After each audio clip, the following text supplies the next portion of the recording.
Hello, what is your name? My name is Jenny Cantor, How old are you? 43 years old, What is your religion?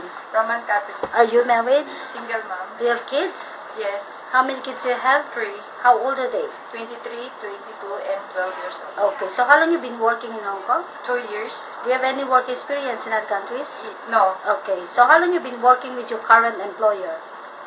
2 years. Where's your employer living in? Saigon, How many square feet of your employer's house? 6,000. How many family member there?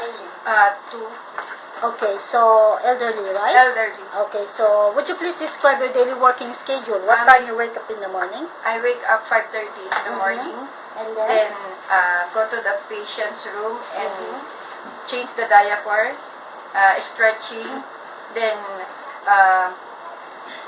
cooking for the breakfast, then cleaning the house. Then I'm also going to the market, gardening, then laundry, then go back again to my patient. Okay, so do you go market? Yeah, Okay, and then what time you cook for the dinner?